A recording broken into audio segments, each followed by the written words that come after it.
नमस्कार दोस्तों, मैं इस वक्त मौजूद हूँ जनपद मुजफ्फरनगर के ग्राम परसोली में और आपको बताते चलें कि इस वक्त चुनावी बिगुल जो है वो कहीं ना कहीं बच चुका है और जो है कैंडिडेट जो है वो कहीं ना कहीं अपने इरादों के साथ चुनावी मैदान में सामने आ चुके हैं। परसोली में इस वक्त हमारे साथ मौजूद हैं इसरार कुरैशी जी, जिनसे जानेंगे किन मुद्दों को लेकर वो जनता के बीच इस आगामी चुनाव के लिए तैयारी कर रहे हैं। तमाम बातचीत के लिए और ज़्यादा जानकारी के लिए मेरे साथ इकरार कुरैशी जी हैं, जानेंगे उनसे। बहुत बहुत धन्यवाद इकरार कुरैशी जी, आपने अपना कीमती समय दिया। जानना चाहूँगा सर, जैसे अभी चुनावी माहौल जो है वो तैयार हो रहा है, जनता के बीच आप अपने चुनावी मैनिफेस्टो को लेकर जा रहे हैं, तो किन मुद्दों को देखते हुए, किन समस्याओं को देखते हुए आपका मन बना के मैं चुनाव लड़ूँ और जनता तक किन विकास कार्यों को पहुँचाऊँ? मेरा मेन मकसद यही रहेगा जी कि मेरे गांव के अंदर इंटर कॉलेज, खेल का मैदान, अस्पताल और चारों तरफ को मेरे मेन गेट होना चाहिए और कोई भी नालियाँ, सड़कें सब ज़बरदस्त बनाई जाएगी। मेरा मेन मकसद यही रहेगा कि गांव में भरपूर विकास करना है और जो भी मेरा विकास गांव में आएगा, मेरी खुली मीटिंग होगी, उसमें सारा काम सब भाइयों की सहमति से होगा। मैं अगर बात करूं सबसे पहले पेयजल व्यवस्था को लेकर, तो क्या गांव के अंदर जो पेयजल व्यवस्था इस वक्त चालू है, तो क्या हमारे सभी ग्रामवासियों को पीने का जो पानी है वो मिल रहा है पेयजल टंकी द्वारा? हाँ जी, पानी तो मिल रहा है, कोई दिक्कत नहीं, पानी आ रहा है और जो समस्या जो थोड़ी बहुत बाकी होगी वो पूरी करेंगे जी।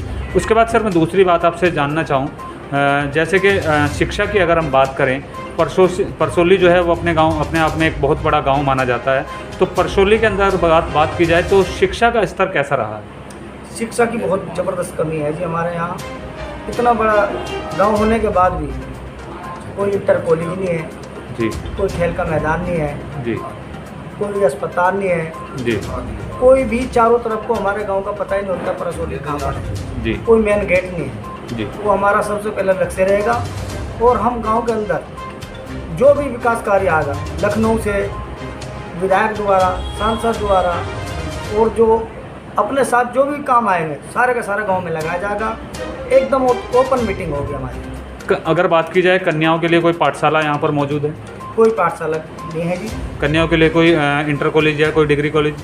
हाँ जी, कन्याओं के लिए इंटर कॉलेज ज़रूर लाना है यहाँ। एक बार यहाँ से गांव में से जाने के लिए बुढ़ाना जाओ या कांदला जाओ, एक बच्चे का खर्चा 100 रुपये आता है जी। बताओ, गरीब आदमी है, कहाँ से लगाएंगे जी, और जाने में बहुत दिक्कत है जी, हमारे यहाँ से 2 किलोमीटर बस मिलती है, जी, टेम्पो मिलते हैं, बहुत समस्या होती है। जी, तब हमारे गांव में इंटर कॉलेज होगा तो बच्चे भी शिक्षित होंगे तो विकास भी होगा। उसके बाद बात करूँ मैं, अगर हमारे गांव में देखा जाए अभी मौजूदा अवस्था में जो तालाब हैं उनकी क्या स्थिति है? थोड़ी तालाब में बहुत ज़्यादा दिक्कत है। तालाब में शौक समंदर भरा हुआ है, कोई सफाई नहीं है जी, कोई भी दीवारें नहीं। जी, जितने तालाब होने चाहिए उनकी बाउंड्री होनी चाहिए, कोई बाउंड्री नहीं है जी। और इसको जो हमें कामयाबी मिलती है तो हम इनकी बाउंड्री बनवाएंगे। अच्छा, जो तालाब की स्थिति है वो अभी इस वक्त कोई अतिक्रमण वगैरह की?